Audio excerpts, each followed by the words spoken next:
네, 안녕하십니까. 저는 재활의학과 김재원입니다. 저는 뉴로머스쿨러 디지즈의 뉴본 스크리닝에 대해서 살펴볼 건데, 특별히 하이퍼시케이미아와 폼피 디지즈에 대해서 발표를 하겠습니다. 이제 뉴본 스크리닝은 이제 여러 가지 질환들이 지정이 되어 있는데, 이 질환들이 이제 그냥 지정이 된 게 아니고, 중요한 이제 그런 건강상의 문제를 일으키면서 적절한 진단과 치료가 있고, 또 이제 증상이 이제 본격적으로 나타나기 전에 이제 그런 잠복기 같은 증상이 있으면서 여러 가지 그런 자연적인 경과도 잘 알려져 있으면서 그런 이제 진단하는 과정이 이제 스텝 바이 스텝으로 진행되는 그런 질환들에서 우리가 지정이 되어서 시행을 하고 있습니다.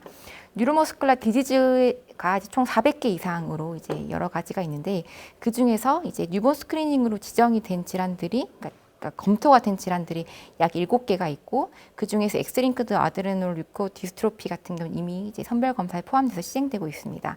그 중에서 제가 발표할 것은 이 두 가지 이제 듀셴과 이제 폼페를 중심으로 말씀을 드리겠습니다. 첫 번째로 하이퍼시케이미아입니다.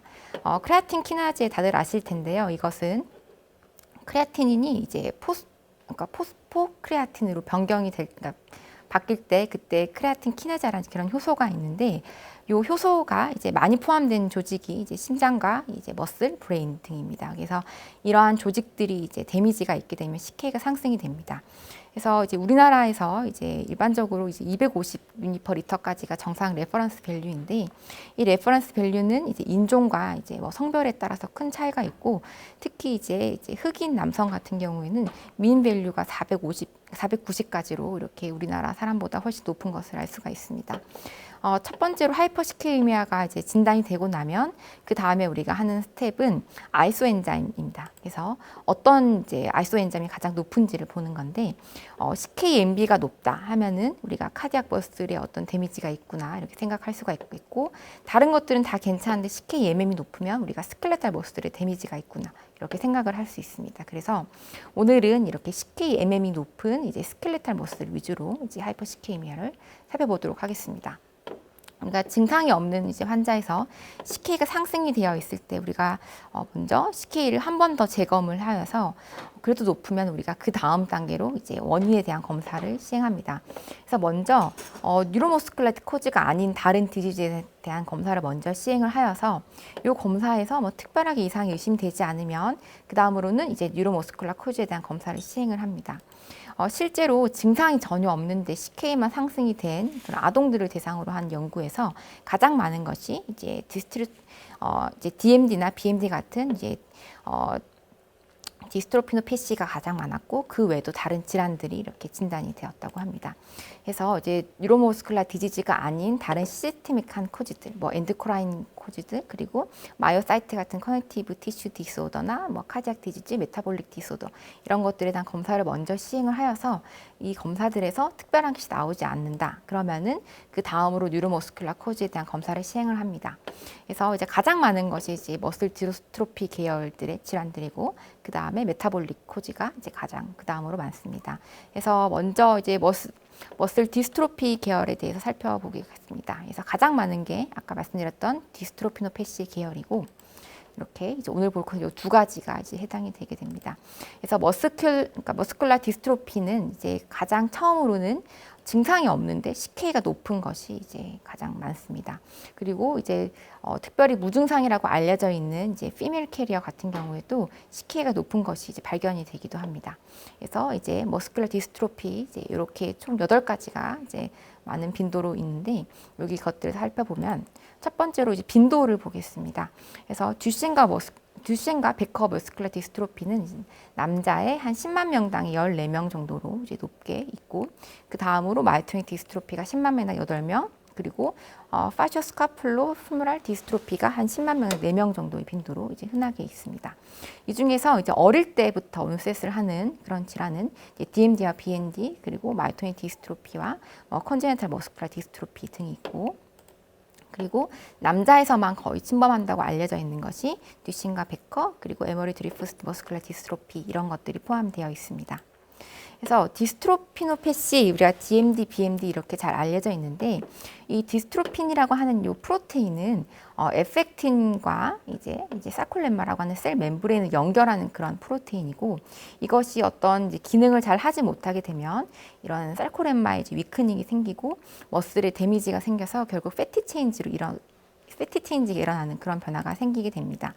그래서 가장 대표적인 듀셴 머스큘러 디스트로피는 잘 아시다시피 이제 진행성의 이제 근위약의 증상을 나타나게 되고, 보통 증상은 이제 아주 어릴 때 나타나지 않다가 한 2에서 5세 정도부터 이렇게 뭐 계단을 오르기 힘들거나 이제 잘 넘어지거나 하는 그런 증상으로 생겨서 나중에는 이제 레스토리 페일리어와 카디오마요패시 등으로 한 20에서 40세가 정도 되면은 이제 사망하는 질환이고, 한 10살 때부터는 이제 휠체어를 타고 다녀야 하는 그런 증상을 특징적으로 보입니다. 그래서 우리가 이제 피메일 캐리어 같은 경우는 특별히 증상이 없다고도 알려져 있기는 하지만 한 57%에서는 CK 상승이 동반되어 있고, 특별히 증상은 없지만 이제 여러 가지 카디악 쪽에 문제가 이제 있을 수 있고, 또 이제 임신과 출산의 과정에서 헐페일리어나 아니면 마취와 관련된 아리스미아 등이 발생할 수가 있기 때문에 애뉴얼한 그런 이제 카디악 이밸리에이션과 이제 임신 전후로 이제 검사를 이제 하는 것이 이제 필수이기 때문에 우리가 피메일 캐리어에 대한 이제 진단도 이제 중요한 가치가 있다고 이제 생각이 됩니다. 우리가 흔히 이제 듀셴과 베커 머스큘러 디스트로피를 이제 혼용해서 잘 사용을 하는데, 이제 듀셴은 심하고 이제 베커는 좀 경하다, 이제 이렇게 일반적으로 잘 알려져 있습니다. 그래서 듀셴과 이제 베커는 이제 프로테인의 구성을 보면 조금 차이가 있는데, 듀셴 같은 경우에는 이렇게 디스트로핀 이제 프로테인에서 가장 이제 그러니까 프로테인이 합성되는데 중요한 시스테인 리치 도메인과 그리고 C 터미널 부분이 있지 않아서 이것이 이제 결합을 하는 게 이제 장애를 받는 것이 듀셴이고, 아웃 오브 프레임으로 이제 발생을 합니다. 그렇지만 베커 같은 경우에는 중요한 부분들이 잘 있기 때문에 부분적인 이제 프로테인 기능을 하기 때문에 더 경하고, 실제로 보면 이제 듀셴 같은 경우에는 온셋이 2에서 5세 정도로 빠르지만 베커는 15세 이상으로 온셋이 또 늦고 증상도 좀 경하고, 또 이제 생존, 그러니까 라이프 익스펙턴시도 조금 더 높은 것으로 알려져 있습니다. 그래서 제네틱스를 보면 이것은 X링크드 리세시브 질환이고, 주로 듀셴과 베커 모두 딜리션이 조금 더 많은 것으로 알려져 있어서 먼저 이제 딜리션과 두플리케이션이 좀 많아서 이제 먼저 하는 것이 MLPA 검사 등으로 딜리션과 두플리케이션이 있는지 확인을 해서 한 60에서 80%는 진단이 되고, 그러지 않으면 시퀀스 아날리시스를 이제 진행을 합니다. 그래서 가장 많은 이제 부분은 엑손 45에서 55번이 가장 많고, 특히 이제 부모가 그러니까 캐리어도 아니고 이환되지 않았는데 그 다음 이제 자손에서 이런 뭐 듀셴과 베커가 이제 있을 경우에 우리가 이제 부모 검사를 하게 되는데, 이때 부모 검사에서 특별한 것이 나오지 않았다 하면 우리가 이제 드노보라고 이제 얘기를 하게 됩니다. 이런 이제 부모가 괜찮은데 우리 하나가 이제 이완이 되었을 경우에도 부모의 점라인 뮤테이션이 한 3분의 1에서는 있을 수 있기 때문에 이거에 대해서 우리가 잘 주의를 해서 이제 살펴봐야 합니다. 그래서 트리트먼트 같은 경우에는 글루코코르티코이드 스테로이드를 이제 치료를 하게 되는데, 모터 디벨롭이 끝나고 이제 점점 이제 잘 넘어지고 이제 위크니스가 생기고 이런 시점에서 이제 시작을 하게 되고 평생 동안 이제 사용을 합니다. 보통 4에서 5세 정도에서 시작을 하게 되는데, 이때 이제 모터 펑션과 이제 풀모널 펑션의 감소를 조금 늦추는 거, 스콜리오시스를 조금 늦추는 그런 효과가 있고, 카디오마요패시의 발병 연령도 늦추는 효과가 있습니다. 그래서 이러한 프로토콜에 맞춰서 우리가 치료를 하게 되는데, 이 스테로이드를 이제 쓰기 때문에 이것에 대한 아드레날 인서피션시와 이제 갑자기 끊게 됐을 때 이제 문제가 생길 수 있기 때문에 아주 천천히 테이퍼링 하여서 이제 쓰는 것에 주의를 해야 되겠습니다. 그래서 그 외에도 여러 가지 재활치료, 이제 레스피레이터리 케어, 카디악 케어, 그리고 이제 머슬 컨트랙트와 스콜리오시스 등에 대한 이제 케어와 이제 스테로이드 사용하기 때문에 이거에 대한 엔도크리놀로직 세라피 이런 것들이 이제 주의를 해야 되겠습니다. 그래서 최근에 이제 엑손 스키핑 세라피가 이제 나왔습니다. 이것은 이제 듀셴을 이제 베커와 같은 형태로 이제 디스트로핀 프로테인이 파셜하게 기능을 하도록 하는 것이 목적입니다. 여기 보시면 이제 실제로 우리가 듀셴 환자들은 이렇게 아웃 오브 프레임으로 기능을 하지 못하는 이제 프로테인이 생성이 되게 되는데, 베커처럼 안티센스 올리고누클레오타이드를 펩타이드를 이제 주입을 하여서 이렇게 좀 짧지만 이제 파샬하게 기능을 하는 것으로 이제 만드는 거고, 엑손 51번, 53번, 45번이 있을 때 이 세라피를 할 수가 있고, 이것은 약 30% 환자에서 사용을 할 수가 있습니다. 현재까지 4가지의 이제 약들이 어프로벌 되었고, 실제로 많이 지금 연구가 되고 있어서 더 많은 약들이 나올 것으로 기대를 합니다. 그래서 뉴본 스크리닝은 DBS라고 해서 아까 이제 뒤꿈치 이렇게 찔러서 혈액을 조금 이렇게 해서 이제 검사하는 거고, CKMM의 수치를 봐서 우리가 이제 스크리닝을 하게 됩니다. 이것의 장점은 DMD가 아니더라도 20%의 다른 이제 머스큘러 디스트로피도 이제 진단이 되는 그런 장점이 있기 때문에 이것을 이제 시행을 하는 것을 이제 여러 나라에서 시행을 하고 있고, 이제 베네핏은 일단 빨리 엑손 스크린 세라피를 이제 할 수가 있어서 듀셴 같은 경우에는 우리가 베커처럼 이렇게 진행을 늦추거나 아주 경하도록 하는 것들, 그리고 이제 듀셴을 발병하는 연령이 2에서 5세이기 때문에 그때면 이미 이제 첫째의 경우에는 이제 둘째에 대한 이제가 이제 이미 태어나거나 이제 임신 중일 수 있는데, 그 전에 이제 패밀리 플래닝을 이제 할 수가 있습니다. 아까 말씀드린 것처럼 점라인 뮤테이션을 이제 포함하는 경우가 있는데, 이때는 이제 둘째에 대한 리스크도 높아질 수가 있기 때문에 반드시 이제 이 검사를 하면 패밀리 플래닝에 훨씬 도움이 된다고 이제 알려져 있고, 미리 이제 재정적인 준비를 할 수 있습니다. 하지만 이제 부정적인 점은 이제 발병이 2에서 5세로 좀 늦은 편인데, 일찍 태어났을 때부터 이제 진단을 하게 되면 이제 여러 가지 본딩의 문제나 이제 가족의 그런 관계 붕괴가 있을 수 있다. 이제 이런 점이 있을 수 있겠습니다. 그래서 이것은 오스트레일리아 이제 진단 프로토콜인데, 먼저 CKMM에 대한 이제 스크리닝을 시작을 하여서 그때 이상이 있으면 이제 DMD 이제 뮤테이션에 대한 검사를 시행을 하고, 이상이 발견되지 않으면 다른 이제 NGS 검사로 다른 머스큘러 디스트로피가 있는지 확인을 하는 그런 과정으로 이제 시행이 되고 있습니다. 그래서 실제 이제 미국에서 이제 뉴욕주에서 1년간 스크리닝을 하였을 때 15,000명 정도를 스크리닝을 했을 때 3명에서 진단이 된 바가 있었고, 타이완에서는 현재 지금 뉴본 스크리닝이 진행이 되고 있는데 5만 명 중에 3명이 이제 진단이 되었다는 그런 결과가 있었습니다. 다음은 이제 폼페 디지즈입니다. 폼페는 이제 메타볼리즘에 이상이 있는 건데, 우리가 메타볼리즘이라고 하면 아미노산 대사, 그리고 리피드 대사, 카보하이드레이트 대사, 그리고 나머지 이제 뭐 MPS나 퓨린, 메탈 이런 것들이 있는데, 그 중에서 폼페는 카보하이드레이트 대사 중에서 글라이코겐이 쌓이는 글라이코겐 스토레이드 디지즈 중에서도 머슬에 좀 더 많이 쌓이는 타입 2, 그러니까 글라이코겐 스토레이드 디지즈 타입 2가 해당이 되게 됩니다. 이 폼페병은 한 4만 명에서 한 15만 명 중에 1명 정도의 빈도로 발병한다고 알려져 있고, 이 질환은 애시드 알파 글루코시다드가 이제 디피션시가 있어서 라이소좀에 글라이코겐이 쌓이는 질환입니다.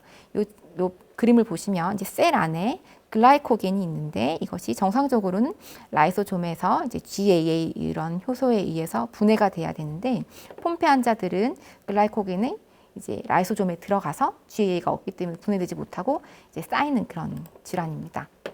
그래서 보시면 정상적으로는 이렇게 이제 머슬이 이제 건강하게 잘 있어야 되는데, 라이소좀 안에 글라이코겐이 쌓이면서 머슬이 이제 파괴가 되면서 결국은 패티 체인지로 바뀌는 이런 경과를 이제 보이게 됩니다. 주로 증상은 이제 머슬 위크니스와 하이포토니아인데, 이렇게 근위부를 침범하는 것이 특징이고, 그 외에도 카디오메갈리, 헤파토메갈리, 이제 레스피레이터리 머슬에도 쌓이면 레스피레이터리 디스트레스, 그리고 텅에도 쌓이면 마크로글로시아, 그리고 어린 아이들 같은 경우는 피딩의 어려움, 그리고 FTT 같은 것들이 발생을 하고, 코그니션은 특별히 이제 인볼브하지 않는 것이 일반적입니다. 그래서 이제 주로 진단된 연령을 보면 아주 어릴 때 진단이 많이 되고, 그 외에도 이제 늦게도 이제 발병을 하는 이제 그런 질환입니다. 그래서 클래시피케이션은 아주 어릴 때 발병하는 인펀타일 폼과 레이트 온셋하는 폼, 이렇게 두 가지가 있고, 이제 수개월 이내에 발병을 하여서 1년 내에 사망하는 클래식 타입과 조금 더 늦게 발병을 해서 어린 소아기 때 이제 사망하는 그런 타입이 있고, 그 외에 좀 더 늦게 발병을 하는 레이트 온셋이 있습니다. 그래서 요 클래시피케이션 들진 않는데 슈도 디피션시라는 개념이 있는데, 이것은 이제 그런 스크리닝에서 이제 GAA 엔자임 액티비티가 낮지만 폼페까지는 이제 일으키지 않는 이제 그런 상태를 이제 얘기를 합니다. 페노타입을 보면 이제 액티비티가 낮을수록 GAA 액티비티가 낮을수록 빨리 발병해서 빨리 사망을 하고, 액티비티가 높을수록 늦게 발병을 해서 늦게 사망하는 그런 경과를 볼 수가 있습니다. 이제 클래식과 인펀타일 온셋 인퍼탈 온셋 폼페 디지즈는 아까 말씀드렸듯이 1년 이내 대부분 사망을 하고, 차일드 레이트 온셋 폼페 디지즈 같은 경우에는 이제 잘 넘어지고 좀 힘이 없고 좀 피로, 이제 설사, 호흡기 감염, 척추측만증 이런 증상이 있을 때 검사를 했을 때 AST와 CPK 상승이 이제 동반이 되면서 PFT의 감소가 보이면서 이제 이런 검사 결과를 일으키면서 이제 진단이 되는 경우가 있습니다. 진단은 아까 말씀드렸듯이 이제 GAA, 이제 효소의 활성도를 보는 건데, 이제 효소 활성도를 정상적인 사람과 그리고 인펀트 때 이제 발병하는 이제 인펀탈 온셋 폼페 그리고 레이트 온셋을 보면은 GAA 활성도가 조금 차이가 있는 것을 볼 수가 있고, 이제 아무리 이제 활성도가 높은 폼페라 하더라도 정상 에버리지의 30% 미만의 이제 그런 액티비티를 보입니다. 그리고 이제 아주 레이트 온셋의 이제 폼페 디지즈를 제외하고는 CK가 높아져 있는 것을 알 수가 있습니다. 제네틱스를 보면 이 질환은 오토조말 리세시브의 질환이고 17번 염색체에 있는 GAA라고 하는 그런 쥐내 이제 양쪽 바이얼리얼의 그런 이제 폐소쟁이 베리언트, 그러니까 뮤테이션이 이제 있는 건데, 한 300가지 이상의 이제 그런 폐소쟁이 베리언트가 현재까지 발병이 되었고, 보통 시퀀스에서 이제 이상을 보이는 경우가 약 90% 정도 해당이 됩니다. 그래서 진단 과정을 보면 먼저 DBS를 통해서 이상이 있는지 없는지 체크를 해서, 만약에 이상이 있다고 했을 때 다시 한번 재검을 하여서 이제 그때도 또 이상이 있을 경우에 시퀀싱을 진행을 하여서 시퀀스에서 2개 이상의 폐소쟁이 베리언트가 진단이 됐다. 그러면은 폼페병으로 진단을 하고, 만약에 1개가 있거나 이제 뭐 특별히 뭐 폐소쟁이 베리언트가 안 보인다. 이제 이럴 경우에는 카디악 인볼브먼트가 있는지를 확인을 하여서 카디악 인볼브먼트가 있고 GAA 활성이 낮고 이제 이렇기 때문에 이럴 때는 이제 폼페병으로 진단을 하고, 그리고 카디악 인볼브먼트가 없을 경우에는 다른 검사들을 통해서 아까 봤던 슈도 디피시언시인지 아니면 캐리어인지 레이트 온셋 폼페인지 이런 것, 노말인지 이런 것들을 확인을 합니다. 조금 더 빨리 진단해서 치료를 하는 목적으로 아주 강하게 의심이 된다고 했을 때는 이제 DBS를 먼저 하여서 그 다음에 리코사이트의 이제 GAA 활성도를 바로 보고, 그리고 이제 크림 스테이터스라고 해서 이제 효소 치료를 하기 위한 그런 중간 과정을 거쳐서 이제 빨리 치료를 시작하는 이런 다이그노시스를 이제 채택하는 그런 병원도 있습니다. 그래서 트리트먼트는 이제 효소 치료인데 엔자임 리플레이스먼트 테라피로 아까 말씀드렸던 알파 글루코시다제를 이제 휴먼 리컴비넌트에 이제 이런 이제 약을 이제 씁니다. 현재 FDA 승인가 된 것이 마요자인과 루미잠 이렇게 2가지이고 IV로 이제 치료를 하는데, 이 치료는 이제 증상이 아주 이제 심해지기 전에 시작을 하는 것이 좋고, 이제 그것은 데미지가 이제 이미 손상이 되어서 다시 이제 리버스 할 수 없는 그 전에 치료를 시작하는 것이 좋고, 레이트 온셋 폼페인데 증상이 없다. 이제 이럴 경우에는 이제 효소 치료를 이제 권하지는 않습니다. 그리고 이제 효소 치료 하기 전에는 이제 크로스 리액티브 이뮤놀로지컬 매트리얼이 있는지 검사를 하는 건데, 이것은 중화항체가 있는지 검사를 하는 거고, 중화항체가 있을 때 크림 네가티브이고, 이럴 때는 이제 뭐 일투치맙, MTX, 아이바이지 같은 것을 이용하여서 전처치를 한 다음에 치료를 시작하게 됩니다. 그래서 치료를 했을 때 치료하지 않은 그룹에 비해서 모탈리티가 한 60% 정도 감소한 걸 볼 수가 있고, 이렇게 머슬 셀즈를 보면 이렇게 글라이코겐이 있는 이제 머슬 셀을 있는 이런 환자에서 4개월간 치료를 하였을 때 이렇게 클리어링이 된 것을 이제 볼 수가 있습니다. 그래서 이제 클래식한 이제 인펀탈 온셋 PD 환자에서 이제 효소 치료를 하기 전후인데, 이 A와 B의 하나는 일찍부터 이제 진단을 해서 치료를 했을 때고, C와 D는 좀 늦게 이렇게 치료를 하였을 때 이제 페이셜 머슬 위크니스가 어떤지를 보는 건데, 일찍 시작하면 페이셜 머슬이 이제 크게 손상받지 않고 괜찮고, 좀 늦게 시작을 하면 이렇게 페이셜 머슬 위크니스가 이제 지속이 된다. 이제 이런 것을 알 수가 있습니다. 그래서 그 외의 치료는 이제 카디오 마이오패시가 있는지 검사, 그리고 뭐 레스피레이터리 서포트, 여러 가지 재활 치료들, 뉴트리션 서포트 같은 것들이 있겠습니다. 그래서 뉴본 스크리닝은 엔자임 리플레이스먼트 테라피를 빨리 하기 위해서 이제 우리가 스크리닝이 중요한 거고, DBS를 통해서 이제 GA의 엔자임의 액티비티를 보는 것이 이제 중요합니다. 현재 이제 타이완, 재팬, 그러니까 일본 그리고 오스트리아와 미국에선 현재 하고 있고, 이제 여러 번 이제 한 번에 검사한 기관도 있고, 한 2~3차례 이제 검사를 하여서 이제 그 다음에 시퀀싱으로 해서 진단하는 그런 기관도 있습니다. 그래서 실제로 이런 이제 스크리닝을 했을 때 이제 걸러지는 이제 리코를 보면 타이완 같은 경우에는 한 0.5%까지도 이제 걸러지기도 하고 미국은 한 0.02% 정도로 이제 빈도가 아주 높진 않지만 그래도 이제 진단율이 아주 낮지는 않아서 이제 직접 이제 IOPD로 진단되는 환아도 이렇게 많이 있는 것을 알 수가 있습니다. 그래서 특히 이제 이렇게 스크리닝을 하였을 때 휴지 비시언스나 아니면 뭐 캐리어가 있는 경우도 함께 진단이 가능하기 때문에 이제 스크리닝이 중요하다고 이제 알 수가 있겠고, 이것은 이제 문제점으로는 이제 인펀타일 온셋 PD 말고도 레이트 온셋 PD 같은 경우에도 이제 진단이 되기 때문에 실제 증상이 나타나기까지 10년 이상, 뭐 많게는 거의 50세니까 한 50년 정도 이렇게 레이트 온셋의 심통을 보이는 환자도 이제 진단이 가능하기 때문에 여러 가지 그런 사이콜로지컬 스트레스나 이제 여러 가지 뭐 카디악이나 아니면 레스피레이터리에 대한 그런 이제 모니터링을 하는 거에 대한 코스트 이런 것들이 이제 문제가 이제 있을 수는 있겠다 이렇게 해서 도움이 되지만 이러한 단점도 있는 것이 이제 이 검사입니다. 이런 폼페병 같은 경우에는 이렇게 엔자임을 이제 만들어주면 되는 이제 그런 진단, 그런 이제 치료이기 때문에 현재는 이제 벡터를 이용해서 이제 헤마토포이틱 스템셀을 이용하여서 이렇게 몸에 이제 심어주는 이런 진 세라피도 이제 많이 연구가 되고 있습니다. 네, 이상입니다. 감사합니다.